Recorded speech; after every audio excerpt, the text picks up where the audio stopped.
நல்லா கவனிச்சுக்கிடுங்க. ஏதோ பேருக்காக நம்ம ஆலயத்துக்கு வருவோம் போவோம் அல்ல.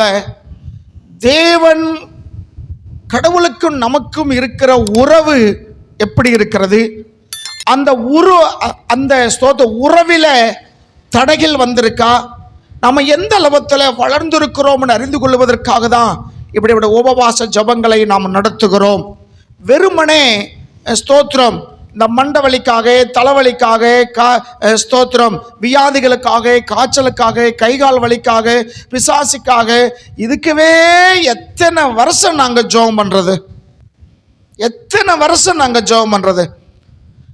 நீங்கள் ஜெபிச்சு மற்றவங்கள் எப்பொழுது சுகமாவது? நீங்கள் ஜெபிச்சு எப்பொழுது மற்றவங்கள் சுகமாகிறது? அப்ப இதற்கு மாத்திரமல்ல, இதை விட மேலான காரியங்களை தேவன் நமக்கு கட்டளையிட்டு இருக்கிறார். வாசிங்க, கர்த்தரை தங்களுக்கு தெய்வமாக கொண்ட ஜாதியும்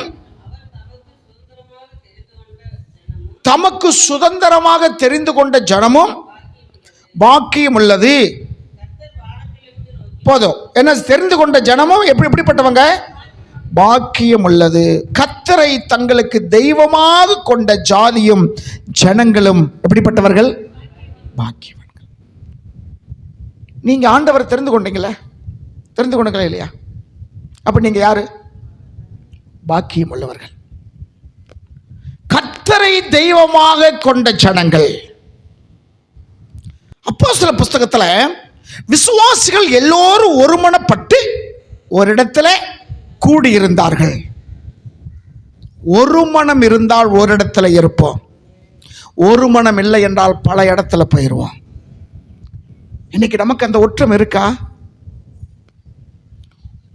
ஆலயத்தில் ஒரு காரியம் செய்வோம் என்று சொன்னால் அதில் எத்தனை பேர் ஒத்துழைக்கிறீங்க? சில பேர் கையும் காலையும் ஆட்டிக்கிட்டு என்ன செய்யறது, அப்படியே வந்து விருந்தாடி மாதிரி உட்காந்துட்டு, ஆண்டவர் என்னோடு என்ன பேசுகிறார், என்னை கொண்டு எனக்கு ஏன் ஆயுசு நாள்களை கர்த்தர் கூட்டி கொடுத்துக்கிட்டு இருக்கிறார்? மனுஷனுடைய நாட்கள் எனக்கு ஏன் ஆண்டவர் இந்த வருஷத்தை கூட்டி கொடுத்தார்? இந்த நாளை கடவுள் எனக்கு எதற்காக கூட்டி கொடுத்திருக்கிறார்? 3 நேரம் மூக்கு பிடிக்க தின்னு படுத்து தூங்குறதுக்கா? பொட்டு பொட்டுன்னு போயிடுறான். எனக்கு 1000 சீக்கு இருக்கு. பேரு ஆரோக்கிய சாமி. பேர் என்னது? ஆரோக்கிய சாமி. 1000 சீக்கு இருக்கு வச்சுக்கிட்டு இருக்க. என்னைக்கு ஏன் மரணம் வரவில்லை? ஆண்டவர் என்னை இதுவரைக்கும் வச்சிருக்கிறார்னா ஒரு நோக்கம் இருக்கிறது. அல்லேலூயா. கர்த்தரை தெய்வமாக கொண்டிருக்கிற ஜாதியும் ஜனமும் எப்படிப்பட்டவர்கள்? பாக்கியவான்கள். நீங்க எவ்வளவு பாக்கியவான்கள், நீங்க எவ்வளவு பாக்கியவான்கள். இந்த வருஷத்துல இப்படிப்பட்ட காரியங்கள் நம்ம வாழ்க்கையில் கர்த்தர் என்ன செய்வாராக? செய்வாராக. நீங்க பாக்கியவான்கள். கர்த்தரை தெய்வமாக கொண்ட ஜனம். இன்னைக்கு இந்த தெய்வத்தை அறியாததினால ஏதோ பக்தி உங்களுக்கு மாத்திரம் இருக்கு நினைக்க வேண்டாம். நம்மளை விட பக்திமான்கள் நிறைய இருக்கிறாங்க. தேவன் மேல் இருக்க நம்பிக்கை சிறுசு, எதிர்பார்க்கிறது பெருசு. உன் பாத்திரம் எவ்வளவு தண்டி இருக்கோ அவ்வளவுதான் அதில் நிரப்ப முடியும். அல்லேலூயா.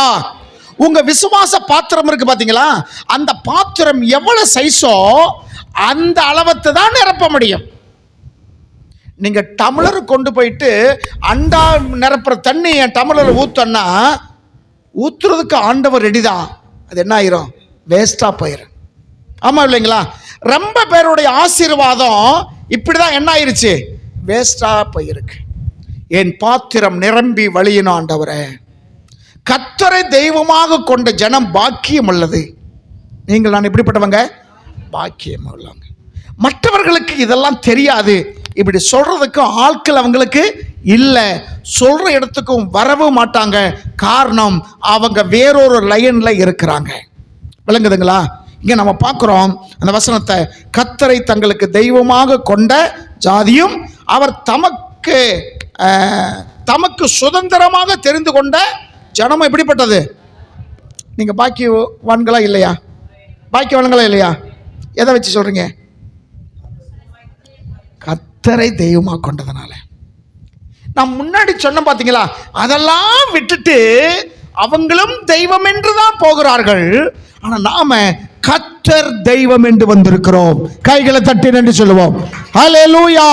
கர்த்தரை தெய்வம் என்று நாம வந்திருக்கிறபடினாலே நாம் பாக்கியவான்கள்.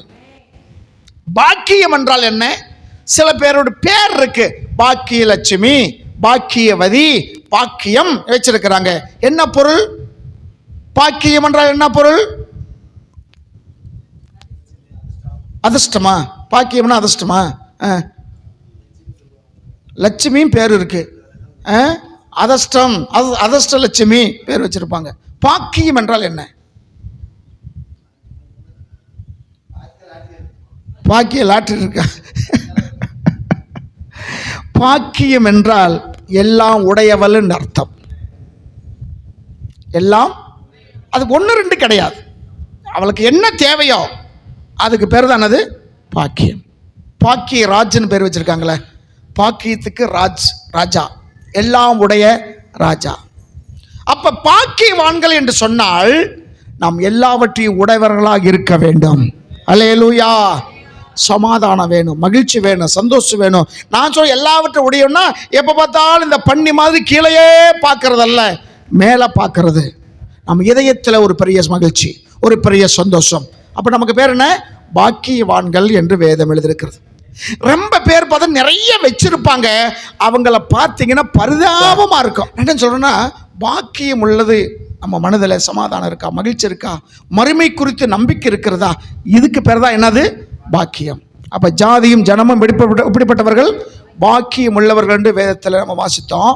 இன்னைக்கு உங்க பக்தி எப்படி இருக்குன்னு ஆண்டவர் நம்ம கிட்ட பரிசோதனை பண்ணி பார்க்கிறார். சங்கீதம் 4:3 வாசிங்களேன். சில வசனங்கள் சொல்லுவேன், நீங்க டக்குன்னு வாசிச்சீங்கன்னா ஸ்தோத்திரம் அடுத்ததுக்கு கடந்து போயிடலாம். ஸ்தோத்திரம். சங்கீதம் 4:3. பக்தி உள்ளவனை தமக்காக தெரிந்து கொண்டார். அல்லேலூயா. பக்தி உள்ளவனை, பக்தி உள்ளவளை. ஆண்டவருடைய பார்வைக்கு ஆண்பால் பெண்பால் இல்லை, எல்லாருமே ஒண்ணுதான். ஆண் என்றும் இல்லை, பெண் என்றும் இல்லை, யூதன் என்றும் இல்லை, கிரேக்க என்றும் இல்லை. அப்ப பக்தி உள்ளவனை கர்த்தர் யாருக்காக தெரிந்து கொண்டார்? ஆண்டவர் இயேசுவுக்காக தெரிந்து கொண்டார். உங்க பக்தி யாரை சார்ந்ததா இருக்கணும்? இயேசுவை சார்ந்ததாக இருக்கணும். நீ பக்தியா இருந்தா கர்த்தர் உன்னை அவருக்காக தேர்ந்தெடுத்துக் கொள்ளுவார். அல்லேலூயா. அப்ப நீ யாருடையவள்? இயேசுடையவள். நீ யாருடையவள்? தெய்வத்துடையவளாய் இருக்கிறீங்க.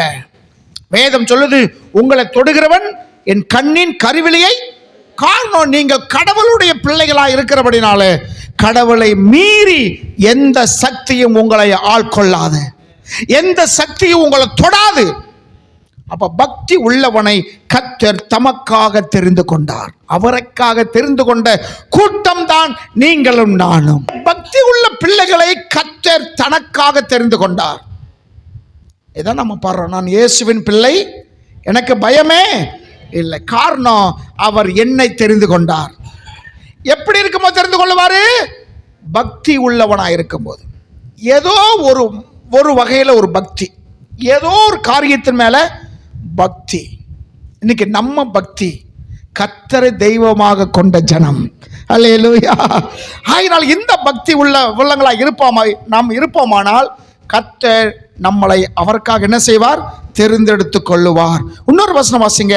அதிலே 12ஆம் அதிகாரம் 1வது வசனம். சங்கீதம் 12:1. Thank you Jesus. அல்லேலூயா. ரட்சியும் கர்த்தாவே, பக்தி உள்ளவன் அற்று போகிறான் யான்னு ஒருத்தன் ஜெபிக்கிறான். 4:3 பார்த்தோம், பக்தி உள்ளவனை கர்த்தர் தமக்காக தெரிந்து கொண்டார்னு சொல்லி. இன்னைக்கு நிறைய பக்தி குறைஞ்சு போயிருச்சு. மற்ற காரியத்தில் பக்தி கூடுது, கர்த்தர் மேல வச்சிருக்கிற பக்தி என்ன செய்யுது? குறையுதையா.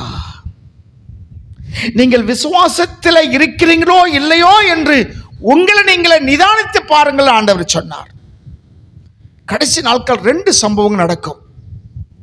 மனுஷகுமாரன் வரும்போது விசுவாசத்தை காண்பாரோ, விசுவாசத்தை காண்பாரோ. அப்படி என்ன? அது விசுவாசம் இல்லாமல் போய்விடும். நிறைய பேர் பின்மாற்றம் என்ன செஞ்சிருவாங்க, ஆயிருவாங்க. பின்மாற்றம். ஏற்கனவே கொஞ்சம் வந்தவங்க தான் இப்ப என்ன ஆயிருச்சு, ஒரு பின்மாற்றம். திடீரென்று பின்மாற்றம் இல்லை, கொஞ்சம் கொஞ்சமாய் பின்மாற்றம். இயேசுவை பின்பற்றுவதை விட்டுவிட்டு வேறொரு காரியத்தை நீங்க பின்பற்றுகிற ஒரு கூட்டம் விசுவாசத்தை காண்பாரோ? ரொம்ப பேர் மறுதளிச்சிருவாங்க இயேசுவை, ரொம்ப பேர் பின்வாங்கி போயிருவாங்க. நீங்கள் பக்தி உள்ளவராக இருந்தால் கர்த்தர் உங்களை அவருக்கென்று தேர்ந்தெடுத்திருக்கிறார். விழுந்து போன கூட்டத்தை உனக்கு முன்மாதிரியா வைக்காத, நிலைச்சிருக்கிற கூட்டத்தை உனக்கு முன்மாதிரியா வை. ஜெயிச்ச கூட்டத்தை உனக்கு முன்மாதிரியாய் வை. விசுவாசத்தை காண்பாரோ அப்படின்னா ரொம்ப பேர் பின்வாங்கி போயிருவாங்கன்னு பொருள். ரெண்டாவது, அக்கிரமம் மிகுதியானால் அநேகரோட அன்பு தணிஞ்சு போகும். ஆதியில கொண்டிருந்த அன்பை விட்டா என்று உன் பேர் எனக்கு என்ன இருக்கு, குறைவுண்டு. ஆனாலும் நீ என்ன நிலையில் இருந்து விழுந்தாய் என்று அறிந்து மனம் திரும்பி ஆதியில செஞ்ச கிரியை நீ செய். அல்லேலூயா. அன்பு தணிஞ்சு போகும். ரெண்டு காரியம், விசுவாசம் இல்லாமல் ஜனங்கள் பின்வாங்கி போவார்கள். ரெண்டாவது, அன்பு இல்லாத போயிடும், குறைஞ்சு போயிடும். இன்னைக்கு அது இருக்கா இல்லையா? நிறைய பேர் பின்வாங்கி போயிட்டாங்க. நிறைய பேர்த்துக்கு அன்பு என்ன இல்லை, இல்லை. நிறைய பேர்த்துக்கு அன்பு இல்லை. வேதம் சொல்லுதுங்க, எரேமியா 2:2 வாசிங்க. எரேமியா 2:2. எப்படிப்பட்ட அன்பு உள்ளவங்களா இருக்கும் என்று கர்த்தர் விரும்புகிறார் பாருங்க. எரேமியா 2:2 சீக்கிரம் வாசிங்கம்மா. Thank you Jesus. Glory my God.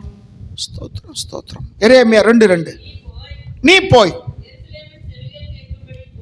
கூப்பிட்டு நீ உபவாச ஜெபத்தை போட்டு உபவாச ஜெபத்துக்கு வர்றவங்களுக்கு நீ சொல்ல வேண்டியது என்னவென்றால்,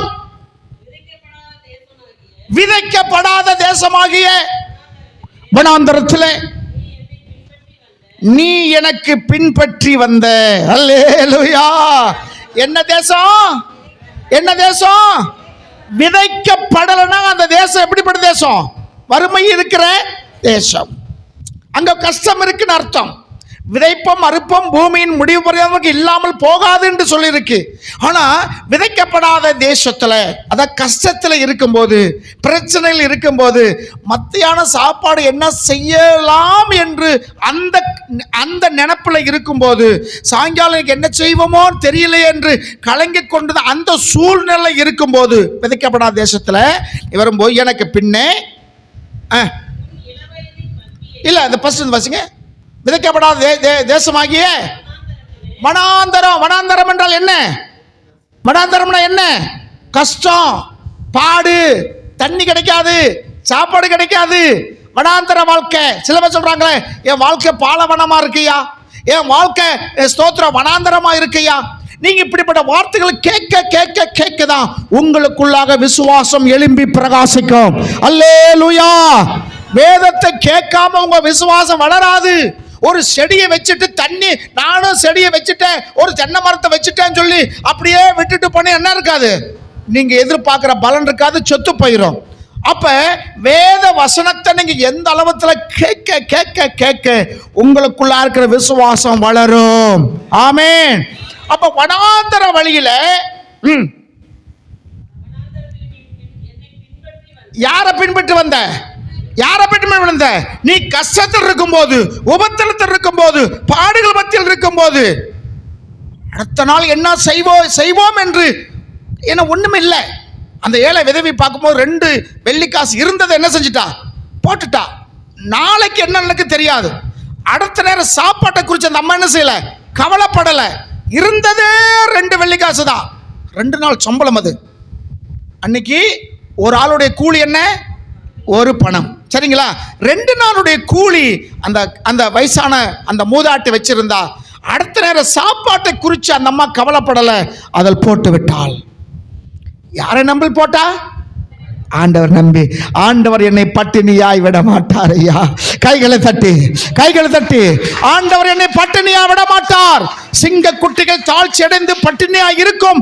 கர்த்தரை தேடுகிறவர்களுக்கோ ஒரு நன்மை குறைவில்லை. இந்த நம்பிக்கை இருக்கு அவங்களுக்கு. இந்த நம்பிக்கை இருந்தா உங்க பேர பிள்ளைகளுக்கு சொத்து சேர்த்து வைக்க மாட்டீங்க. 3 தலைமுறைக்கு நீங்க சொத்து சேர்த்து வைக்க மாட்டீங்க. அதுக்காக சொத்து சேர்க்காதுங்க சொல்லல. நீங்க சேர்க்கிற சொத்து உங்க பொருளாதாரம் பாதிக்கு பாதியாவது ஊழியத்துக்கு நீங்க செலவு செய்யுங்க. அல்லேலூயா. உங்களுடைய உழைப்புல பாதிக்கு பாதி ஒரு காவாசாச்சு என்ன செய்யுங்க, ஊழியத்துக்கு செலவு செய்யுங்க. உங்க பரலோகத்து உங்க பலன் மிகுதியாக இருக்கும். இந்த பூமியில நீங்க ஆசீர்வதிக்கப்பட்டு இருப்பீங்க. ஆமென். கர்த்தர் நாம மகிமை உண்டாகட்டும். அப்ப வனாந்தரத்துல யாரை பின்பற்றி வந்த? என்னை பின்பற்றி வந்த. விளங்குதா? இந்த ஜனங்க தான் பாக்கியமுள்ள ஜனங்கள். நல்ல செழிப்பா இருக்கும் போது பின்பற்றி வரல, வனாந்தர வழியாய் நான் வரும்போது என்னை பின்பற்றி வந்த. இதுதான் ஆதி விசுவாசம். பின்பற்றி வந்த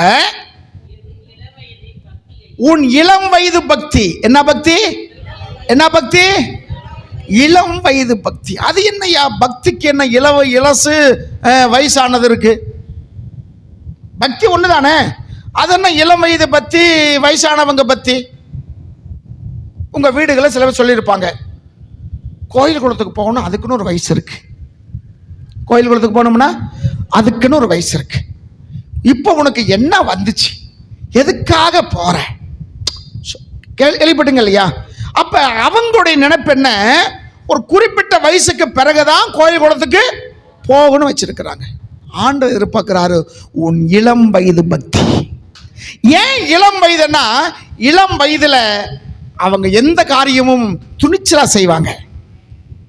இளம் வயதுல எந்த காரியம் எடுத்தாலும் ஒரு துணிச்சலா, இங்க போவோமா போவோம், வரலாமா வரலாம், ஜெபம் பண்ணலாமா ஜெபம் பண்ணலாம், அந்த காரியமா போலாம், ஒரு துடிப்பு. ஏன்னா ரத்தம் இளம் ரத்தம். என்ன ரத்தம்? இளம் ரத்தம். இளம் ரத்தம் சூடு ஆக ஆக ஆக ஒரு வேகம் இருக்கும் இல்லையா? இளமை உள்ளவங்களுக்கு ஒரு வேகம். ஒரு அம்மா தன் மகளை பார்த்து சொல்லுது, அந்த பிள்ளை கூட்டணும், அந்த பிள்ளை வருது, என் மக எவ்வளவு அழகா மாடு மாதிரி நடந்து வர்றா பாரு. அப்படின்னா என்ன வந்துடும்? கோவம் வரும். என் புள்ள பசு மாதிரி நடந்து வர்றா பாரு அப்படின்னா கோவம் வருமா? பசுவும் மாடுக்கு என்ன பெரிய வித்தியாசம் இருக்கா? பேர் தான் வேற, உருப்படி ஒண்ணுதான். மாடுனால அதான் மாடுன்னா கோபம் வருது. என்னை பார்த்து மாடு சொன்னியா? இல்ல நீ மாடு இல்லம்மா, நீ பசு. பசுவா? அப்படின்னா பரவாயில்லையே, அப்ப நான் நம்பர் 2வா?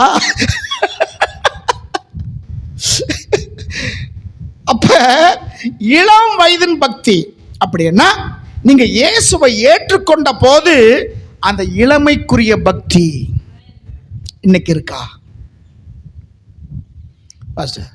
25 வருஷத்துக்கு முன்னாடி வந்தேன், அப்போ நான் வாலிப பையனாக இருந்தேன், பொண்ணாக இருந்தேன், வேக வேகமாக இருந்தேன். இப்போ வயசாச்சு, 2 முட்டியும் செத்து போச்சு, உட்கார முடியல, நடக்க முடியல, 1008 வேலை வீட்டில்.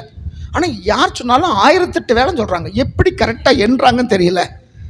சொல்கிறாங்களே, எனக்கே எவ்வளோ வேலை கிடக்கு? 1008 வேலை கிடக்கு. ஒன்று சொன்னால் அப்புறம் சொல்லுவாங்க, எந்த ஊரில் கேட்டாலும் தான் சொல்லுவாங்க 1008 வேலை இருக்குது. அப்படி என்ன சொல்லுவாங்கன்னா, பாத்திரம் துவைக்க, பாத்திரம் விளக்க, துணி துவைக்க, சாப்பாடு பொங்க, பிள்ளைய தூங்க போட, இதுவும் தூங்க, முடிஞ்ச 2 சீரியல் பார்க்க, அப்போ புருஷன் வந்தால் சாப்பாடு செஞ்சு கொடுக்க, மிஞ்சு போனால் 10 வேலை தான். சொல்கிறது என்னது? 1008 வேலை. 1008 வேலை செஞ்சாலும் சரி, நீங்கள் 108 வேலை செஞ்சாலும் சரி, இருக்கட்டும். இப்போ இளம் வயதின் பக்தி அந்த மாதிரி இருக்க வேண்டும் என்று கர்த்தர் விரும்புகிறார். உனக்கு வயது உன்னுடைய உடம்புக்கு தான் தவிர உன் மனசுக்கு கிடையாது. விளங்கணுங்க, கையில் தட்டி. வயசு உன் மனசுக்கு ஆகுதா, உன்னுடைய உடம்புக்கு ஆகுதா? உடம்புக்கு தான் வயசு, மனசுக்கு என்ன இல்லை, வயசு கிடையாது. வேதம் சொல்லுது, உன் வயது திரும்ப வாழ வயது போல் ஆகிறது. ஹல்லேலூயா. வாழ வயது போல் ஆகிறது. ஜீவராணி பல நாள் சொல்லுவாங்க, இன்னும் சின்ன பையன் மாதிரியே இருக்கீங்களே. அதான் பேச்சில் சில வேலை பேச தெரியல. சொல்ல இப்படி பேசுறதுதான் நிறைய பேர் உங்களை ஏமாத்திட்டாங்க. இன்னும் சின்ன பையன் மாதிரியே எந்த வேகத்தை எப்படி பேசணும்னு தெரியல. நம்ம நினைக்கிறோம் 55 வயசு ஆச்சு, 56 வயசு ஆச்சு, 40 வயசு ஆச்சு, 75 வயசு ஆச்சுன்னு சொல்கிறோம். ஆண்டோடைய பார்வைக்கு நம்மளாம் சின்ன பிள்ளைகள் தான். ஹல்லேலூயா. ஏன்னா அவருக்கு 1000 வருஷம் ஒரு நாள். ஆமாம் இல்லைங்களா? 1000 வருஷம் ஒரு நாள். அப்போ உன் இளம் வயதில் இருந்த அதே பக்தியை கர்த்தர் உன்னிடம் எதிர்பார்க்கிறார். அந்த ஜனங்கள் தான் பாக்கியமுள்ள ஜனங்கள். அந்த ஜனங்கள் தான் பாக்கியமுள்ள ஜனங்கள். கர்த்தர் தெய்வமாக கொண்ட ஜனம் பாக்கியம் உள்ளது. உன் குடும்பம் கர்த்தரை தெய்வமாக கொண்டதில் நீங்க பாக்கியவான் குடும்பங்கள். உங்க பிள்ளைகள் பாக்கியவான்கள், உங்க மருமக்கள் பாக்கியவான்கள். கர்த்தரை தெய்வமாக கொண்டு இருந்தால் உங்க மருமக்கள் மார்கள் பாக்கியம் உள்ளவர்கள். வனாந்தரத்துல என்னை நீ பின்பற்றி வந்த அந்த இளம் வயதின் பக்தியும், நீ வாக்குப்பட்ட போது உனக்கு இருந்த நேசம், வாக்குப்பட்டிருக்கும் போது, நீ வாக்குப்பட்ட வந்த போது உனக்கு இருந்த நேசம், அது கடைசி வரைக்கும் இருக்குன்னு கர்த்தர் விரும்புகிறார். அல்லேலூயா. நீ வாக்குப்பட்ட வரும்போது வந்த நேசம் நினைத்திருக்கிறேன் என்று கர்த்தர், நீ ஆரம்ப நாட்களில் நீ கனவை என்னை பின்பற்றி வந்ததை நான் நினைச்சுக்கிட்டு இருக்கேன், ஆனா நீ மறந்துட்டேங்கிறார். நான் நினைக்கிறேன்னா என்ன அர்த்தம்? நீ மறந்துட்டேன்னு அர்த்தம். அதானே? மாரியா பாக்குறீங்களே. நான் நினைச்சுக்கிட்டு இருக்கேன்னா நீ என்ன செஞ்சுட்ட? மறந்துட்ட. உனக்கு எப்ப நினைப்பு வரும்? வியாதி வரும்போது, இடுப்பு வலி வரும்போது, தலைவலி வரும்போது, ஆண்டவரே, அப்பதான் ஞாபகம் வரும். அப்ப உன் நினைப்பெல்லாம் எங்க போயிருச்சு? எங்க போயிருச்சு? வேற பக்கம் போயிருச்சு. உன் கண்களை அப்படி என்ன செய்யாத? பறக்க விடாத. உன் கண்கள் கர்த்தரை நோக்கி இருக்கட்டும். அல்லேலூயா. அவர்கள் அவரை நோக்கி பார்த்தார்கள், அவர்கள் முகங்கள் பிரகாசம் அடைந்தது.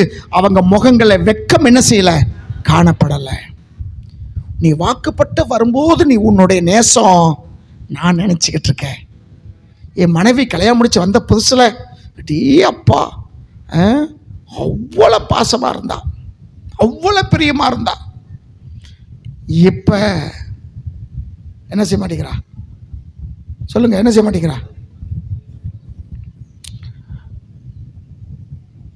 சாப்பாடு போட்டு சாப்பிடு போட்டு, முன்னாடி நான் 12 மணி வரைக்கும் வந்தாலும் சாப்பிடாமலேயே காத்திருப்பா.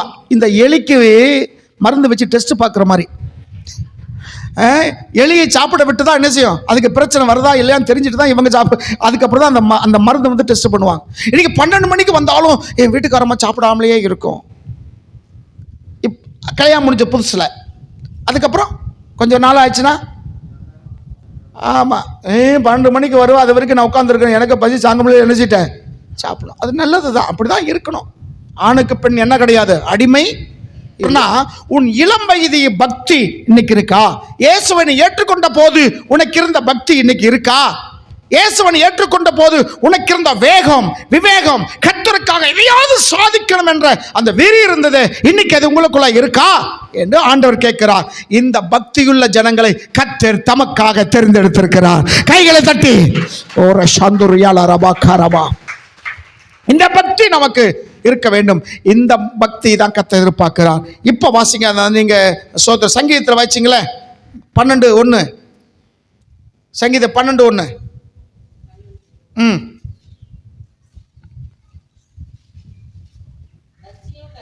ரட்சியும் கர்த்தாவே, பக்தி உள்ளவன் அற்று போகிறான். இந்த பக்தி இல்லாம ரொம்ப பேரு என்ன செய்றாங்க? பக்தி இல்லாமல் அற்று போகிறான்னா குறைந்து கொண்டிருக்கிறாங்க. அற்று போகிறான். அற்று, உனக்கு எனக்கு எந்த விதமான இதுவும் அத்துக்கிட்டு போ அப்படி சொல்லுவாங்களே. பக்தி உள்ளவன் அற்று போகிறான். உண்மை உள்ளவர்கள்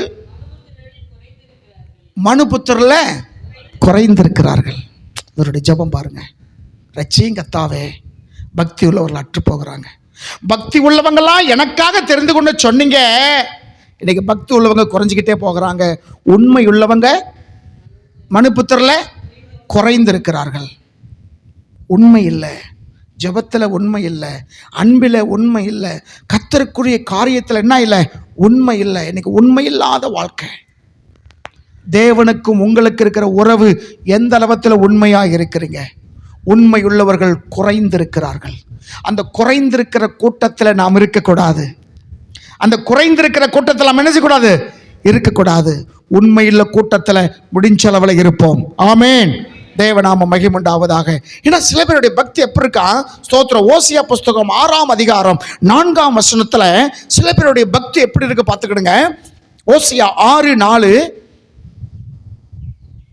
உங்கள் பக்தி காலையில பெய்கிற பனி போல இருக்கா. வாசிக்க இந்த வசனத்தை. எப்ராயிமிலே உனக்கு என்ன செய்வேன்? யூதாவே உனக்கு என்ன செய்வேன்? உங்க பக்தி காலையில காணுகிற மேகத்தை போலவும் விடிய காலத்தில் தோன்றுகிற பனி போல் நம்ம பக்தி அப்படிங்கிறார். இது ஏன் எழுதி வச்சிருக்கிறாரு? இப்படி இருக்கக்கூடாது என்பதற்காகவும் இப்படி இருக்க வேண்டும் என்பதற்காகவும் பரிசுத்த வேதாகம் தெய்வம் நமக்கு கொடுத்திருக்கிறார். அல்லேலூயா. அப்ப நம்ம பக்தி எப்படி இருக்கா? விடிய காலையில் போலவும் பனியை போல இருக்கு. காலையில பார்த்தா பனி பயங்கர மறுக்கமா தெரியுது. சூரியன் ஒளி வந்த உடனே அந்த பனி எங்க போறதே தெரியாது. இப்படி இருக்கிறதா? இளம் வயதின் பக்தியா இருக்கிறதா? அல்லேலூயா. கர்த்தருடைய நாமத்துக்கு மகிமை உண்டாவதாக. இன்னொரு வருஷம் நீங்க பாருங்க. ஸ்தோத்திரம். 4ஆம் அதிகாரம் சங்கீதம் 4:3 வாசிங்களே.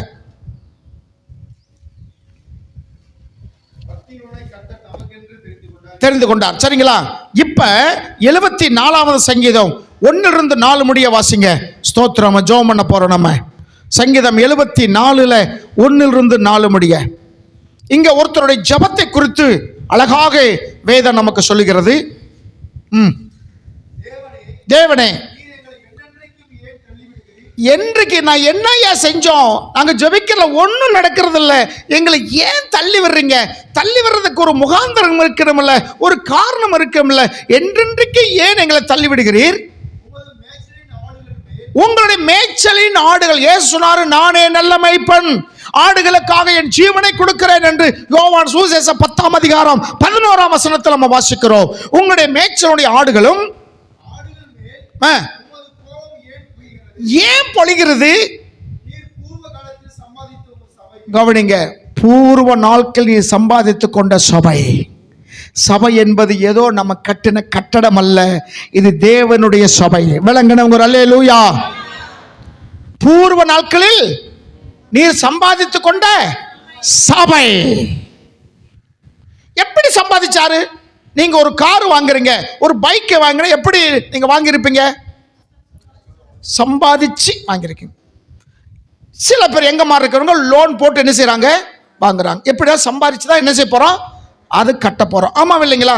ஒரு பொருள் வாங்கினா அதுக்கு முன்னாடி என்ன செய்ய வேண்டியது இருக்கு? சம்பாதிக்க வேண்டியது இருக்கு. சம்பாத்தியம்னா பாடுபடுறது, அப்படித்தானே? பாடுபடாத வரக்கூடிய சம்பாத்தியம் நிற்காது. பார்த்துக்கிடுங்க. முந்தானத்து கூட தம்பி மகேந்திரன் சொன்னா, நாங்கள் ஊருக்கு போயிட்டு வந்தோம், அந்த கோர்ட்டு காரியங்கள் அதை வந்து விசாரிக்க வந்தான். ஆனால் என்ன பேசுனீங்க, என்ன பண்ணாங்க அப்படின்னு சொன்னால் அது விஷயம் நான் சொல்லிக்கிட்டே இருந்தேன். நீங்கள் இவ்வளோ கஷ்டப்படுறீங்க, போயிட்டு வந்துட்டு 6 வருஷ காலமாக கோர்ட்டு கேஸுக்கு போயிட்டு நிறைய செலவுகள் உங்களுக்கு இருக்குது. எங்களுடைய சம்பாத்தியம் வேறு, உங்களுடைய சம்பாத்தியம் வேறு. எங்களுடைய சம்பாத்தியம் வேறு, உங்களுடைய சம்பாத்தியம் வேறு.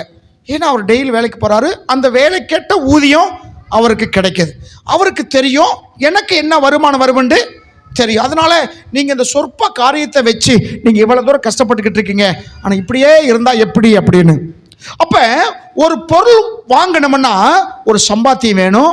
சம்பாத்தியம்னா உழைக்கணும். இப்போ சங்கீதக்காரன் சொல்றாரு, நீர் பூர்வ நாட்களில் சம்பாதித்து கொண்ட சபை. யார் அது சம்பாதிச்சது? இயேசு கிறிஸ்து. எப்படி சம்பாதிச்சாரு? பாடுபட்டார். பாடுபடாம என்ன செய்ய முடியாது? ஒரு பொருளை வாங்க முடியாது. அப்போஸ்தலர் புஸ்தகம் 20ஆம் அதிகாரம் 28ஆம் வசனம் பாருங்க. அப்போஸ்தலர் புஸ்தகம் 20:28. சீக்கிரம் வாசிங்க. ஸ்தோத்திரம். நீர் மீட்டுக்கொண்ட சபை என்று சங்கீதத்தில் வாய்ச்சோம். எப்படி மீட்டுக்கொண்டாரா? எப்படி சம்பாதித்தாரா? 20:28. ஆகையால் உங்களை குறித்தும், அதாவது அப்போஸ்தலனாகிய பவுல் ஜனங்களை பார்த்து, விசுவாசிகளை பார்த்து, கிறிஸ்தவர்களை பார்த்து சொல்லுகிறார். யாரை பார்த்து? கிறிஸ்தவர்கள். நீங்கள் நானும் யாரு? கிறிஸ்தவர்கள். கிறிஸ்துவுக்குள்ளாக ஜாதி இல்லை, கிறிஸ்துவுக்குள்ளாக மதம் இல்லை, கிறிஸ்துவ சொல்லக்கூடிய மதம் கிடையாது, இது ஒரு மார்க்கம். இது என்னது? மார்க்கம். மார்க்கம் என்றால் வழி என்று பொருள். அந்த கிறிஸ்தவர்களை பார்த்து அப்போஸ்தலனாகிய பவுல் இப்படியாக சொல்லுகிறார், உங்களை குறித்தும் தேவன் தம்முடைய சுய இரத்தத்தினாலே சம்பாதித்துக் கொண்ட சபை. விளங்கினவங்க அல்லேலூயா. இப்ப நீர் மீட்டுக்கொண்ட உமது சபை என்று சங்கீதக்காரன் 74 நம்ம வாசிச்சோம். அவர் எப்படி மீட்டுக்கொண்டார் அந்த சபையை? தன்னுடைய சுய இரத்தத்தினால் மீட்டுக்கொண்டார். இயேசு தன்னுடைய பரிசுத்த இரத்தத்தை சிந்தி உங்களையும் என்னையும் என்ன செய்தார்? மீட்டுக்கொண்டார். அப்ப சபை என்றால் யாரு? நீங்க தான், நாம தான் சபை. பழைய ஏற்பாடு காலத்துல மிருகங்களுடைய இரத்தத்தினாலே ஜனங்கள் பாவ நிவர்த்தி செய்து கொண்டு வந்தார்கள். அது பழைய ஏற்பாடு. புதிய ஏற்பாட்டில் இயேசுவின் ரத்தத்தினாலே நமக்கு என்ன கிடைச்சது? விமோச்சனம் கிடைச்சிருக்கு. ஹல்லேலூயா. ஆவினாலே நம்ம கோயில்களில் பலி செலுத்துவது இல்லை. ஏன்னா மிருக ரத்தம் மனிதனை விமோச்சனம் பண்ண முடியாது. அப்படி செய்துகிட்டு இருக்காங்கன்னா அவங்க இன்னும் எங்க இருக்கிறாங்க? பழைய ஏற்பாட்டிலேயே இருக்காங்க என்று பொருள். ஆகையினாலே நீர் மீட்டுக்கொண்ட உங்கள் ரத்தத்தை கிரயமாய் கொடுத்து சம்பாதித்த சபை. என்ன சபை? என்ன சபை? உங்களை என்ன செஞ்சிருக்கிறார்? ஆண்டவர் என்ன செஞ்சிருக்கிறாரு? சம்பாதிச்சிருக்கிறார். சம்பாதிக்கணும்னா அதுக்கு முன்னாடி என்ன செஞ்சிருக்கணும்? பாடுபட்டிருக்கணும். சிலுவையில் அவர் பாடுபட்டார். உங்களுக்காக எனக்காக அவமானங்களை ஏற்றுக்கொண்டார். உங்களுக்காக எனக்காக துக்கப்பட்டார். உங்களுக்காக எனக்காக பாடுபட்டார். இப்படி பாடுபட்டு சம்பாத்தியம்தான் உங்களை என்னை மீட்டு இருக்கிறார். எங்கிருந்து மீட்டிருக்கிறாரு? ஒரு ஜாமானை எங்க அடகு வச்சுட்டீங்க, கஷ்டப்பட்டு இந்த தடவை நம்ம மீட்டிடணும். கஷ்டப்பட்டு ஜாமானை திருப்பணும். ஏற்கனவே பொருள் இருக்கு, அது அடமானத்தில் இருக்கு. பிசாசுக்கு அடமானம். பிசாசுக்கு அடமானத்தில் இருக்கிறாங்க, அடிமையாக இருக்கிறாங்க. ஆதாம் தேவனுடைய வார்த்தையை மீறி பிசாசுடைய வார்த்தைக்கு கீழ்ப்படிஞ்சதுனால என்ன செய்யப்பட்டான்? பாவம் செய்யப்பட்டான். பூமி சாபத்துக்குள்ளாக மாறிடுச்சு. பிசாசுக்கு அவன் எப்படி மாற்ற? அடிமையாக மாறிட்டான். அடிமையாக இருந்த மனுஷனை மீட்பதற்காக பாடுபட்டார். உங்களுடைய ஜொல்ஸ், உங்களுடைய பொருள் அடமானத்தில் இருக்கும் போது அது எப்படியாச்சும் மீட்க வேண்டும் என்று நைட்டும் பகலும் பாராமல் நீங்கள் உழைத்து பாடுபட்டு சம்பாதித்து அங்கே போய் என்ன செய்றீங்க? பொருளை மீட்கிறீங்களே, அந்த மாதிரி உங்களை என்னை கர்த்தர் மீட்டிருக்கிறார். அல்லேலூயா. இந்த இயேசுவை தங்கள் சொந்த தெய்வமாக ஏற்றுக்கொண்ட ஜாதியும் ஜனமும் பாக்கியம் உள்ளது. நான் பிரம்போடு வரணுமா இல்லை அன்போடு வரணுமா? கலாத்திய சபைக்கு அவர் அப்படியாக எழுதுகிறார். இப்ப அனைத்தையும் சத்துரு என்ன செஞ்சிட்டான்? கெடுத்துட்டான். 1 கொரிந்தியர்ல பவுல் சொல்றாரு, ஏதோ தோட்டத்தில் ஏவாளை வஞ்சித்ததை போல உங்களையும் வஞ்சித்து விடுவானோ என்று நான் என்ன இருக்கிறேன்? பயந்துருக்கிறேன் சொல்லுகிறார். சத்துரு உள்ளே நீ இடம் கொடுத்துட்ட, அவன் அனைத்தையும் கெடுத்துட்டான். உங்கள் நீங்களே சோதிச்சு பாருங்க. உங்கள் நீங்களே நிதானித்து பாருங்க. வானத்தை பார்த்தோன்னே நிதானிக்கிறீங்களே, சூரியனை பார்த்தோன்னே எவ்வளவு மணி என்று ஓரளவுக்கு நீங்க வந்து கணிச்சு சொல்றீங்களே, காற்றடிக்கும் போதே ஒரு விலை வந்து கணிக்கிறீங்களே, இது கீழ் காற்றா மேல் காற்றா, மழை வருமா வராதா, மேற்காத்தா கீழ்காத்தா, தெற்கந்து வருதா வடக்கந்து வருதா, இந்த காற்று மழை கொண்டு வருகிற காற்றா இல்லை வர காற்றா, ஒருத்தர் என்ன செய்கிறோம்? விளங்கி கொள்றோமா இல்லையா? ராத்திரி நேரத்தில் நிலாவை பார்த்து நம்ம தேதியை வந்து என்ன செய்கிறாங்க? கணிக்கிறாங்க. தேதி கணிக்கிறாங்க ஐயா. 3வது பிற 4வது பிற இப்போ வந்து இந்த இது வரைக்கும் வந்தால் இது நடக்கும் அப்படின்னு சொல்கிறாங்க இல்லையா? இது உங்களால் கணிக்க முடியாதா? உங்களை கெடுத்து பட்டிருக்கிறான் சத்துரு. அனைத்தையும் நுழைஞ்சு என்ன செஞ்சிட்டான்? கெடுத்துட்டான். கெடுக்கிறதுக்கு முன்னாடி எப்படி இருந்திருக்கு? நல்லா தான் இருந்திருக்கு. இப்போ சத்து நுழைஞ்சு என்ன செய்ய? எல்லாத்தையும் கெடுத்துட்டான். ஆவி, ஆத்துமா, சரீரம், விசுவாசம், நம்பிக்கை, தேவனுக்குரிய காரியத்தில் முதலிடம் வைக்கிறத விட்டு உலகத்தின் காரியங்களை அதிகமாக கவனம் செலுத்தும்படிக்கு உன்னை கெடுத்து வச்சிருக்கிறான். உன்னை கெடுத்தது யாரு? உன்னை கெடுத்தது யாரு?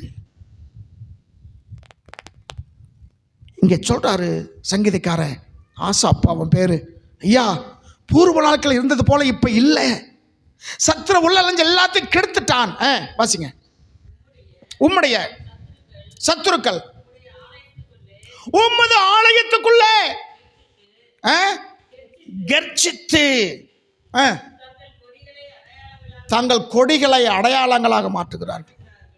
கிறிஸ்துவனுடைய அடையாளம் ஒரு காலத்தில் இருந்தது, இன்னைக்கு அடையாளம் மாறுது. இன்னைக்கு அடையாளம் என்ன செய்யுது? நீ கிறிஸ்தவன், நீ கிறிஸ்தவன் சொல்லக்கூடிய அடையாளம் உனக்கு இருக்குல்ல, இன்னைக்கு அந்த அடையாளத்தை நீ மாத்திக்கிட்ட. சத்துருக்கள் உள்ள நுழைஞ்சி கொடிகளை அடையாளமாக நாட்டு வைக்கிறார்கள். ஆலயத்துக்குள்ளே வந்து, ஆலயம் என்றால் என்ன? 1 கொரிந்தியர் 3ஆம் அதிகாரத்தில் பார்க்கிறோம் இல்லையா? என்ன பார்க்கிறோம்?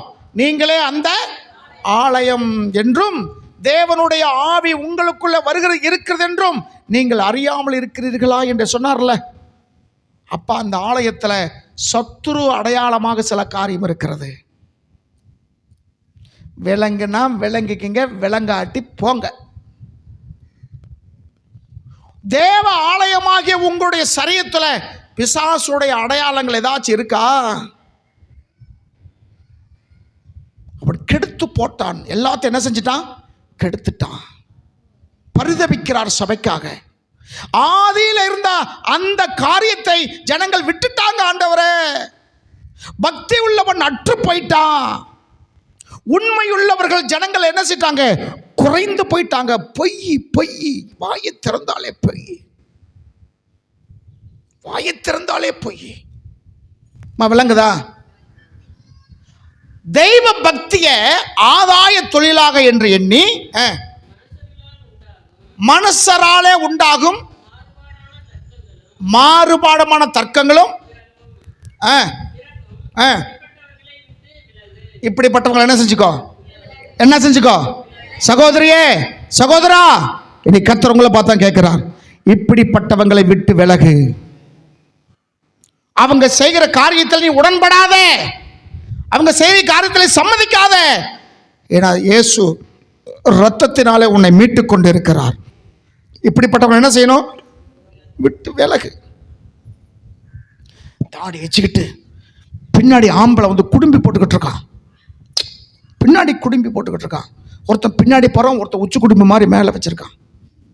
அதை பார்த்தா ஓ, இவங்க எங்கேயோ கோயிலேருந்து வர்றாங்க போட்டிருக்கு, எங்கேயோ சாமியாடி போட்டிருக்கு. சில பேர் கையில் பார்த்தா காப்பு காப்பாக இது வரைக்கும் போட்டிருக்கான். எவ்வளோ அழுக்கு உள்ள இருக்குன்னு தெரியல.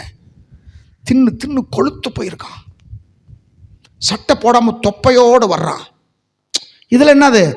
ஆதாய தொழில். என்ன தொழில்? ஆதாய தொழில். ஐயா, இப்படிப்பட்டவங்களை என்ன செய்? விட்டு விலகு. இன்னொரு ஒரே ஒரு வார்த்தை அதுலேயே நீங்கள் பார்த்தீங்கன்னா 2 ஸ்தோத்திரம் தீமோத்தேயு புஸ்தகம் 3ஆம் அதிகாரம் 5ஆம் வசனம். 3:5. 2 தீமோத்தேயு 3:5. நன்றி. இவர்கள் என்ன வேஷம் போட்டிருக்காங்க? என்ன வேஷம்? தேவ பக்தியின் வேஷம். பக்தியிலே ஆரம்பித்து பக்தியிலே முடிக்கிறேன். பக்தி உள்ளவனை கர்த்தர் தமக்காக தெரிந்து கொண்டார். உங்களை என்னையும் கர்த்தர் தெரிந்து கொண்டிருக்கிறார். நாம ஆண்டவரை தெரிந்து கொள்ளவில்லை, ஆண்டவரே நம்மளை தெரிந்தெடுத்திருக்கிறார். ஆமாம் இல்லைங்களா? ஸ்தோத்திரம். வேதம் சொல்லுது, நீங்கள் என்னை தெரிந்து கொள்ளவில்லை, நான் உங்களை என்ன செஞ்சிருக்கிறேன்? தெரிந்து கொண்டிருக்கிறேன். ஆதாய தொழிலுக்காக அல்ல. நம்ம பக்தி இளம் வயதின் பக்தியாக இருக்க வேண்டும். அந்த துடிப்பு, அந்த வேகம். எத்தனை நாள் இந்த பூமியில வாழ போறோம் தெரியல. வாழுகிற நாட்களை ஆண்டவருக்காக நான் வாழ்வேன். அல்லேலூயா. மாற்றம் உங்களில வராம உங்க குடும்பத்துல வராது. உங்களில மாற்றம் வராம உங்களுடைய பிள்ளைகள் வாழ்க்கையில வராது. உங்க பிள்ளைகள் மாறணுமா? சில பேர் சொல்லுவாங்க, ஐயா என் பையன் குடிக்கிறான். நிறைய பேர் சொல்லுவாங்க, உன்னிலே ஒரு மாற்றம் வந்தா உன் பிள்ளைகளில் ஒரு மாற்றம் வரும். சீர்கெட்டு போன பிள்ளைகளை என்னிடத்தில் கொண்டு வா, அவர்கள் நல்வழி நடத்த வேண்டும் ஆண்டவர் இயேசு சொல்லுகிறார்.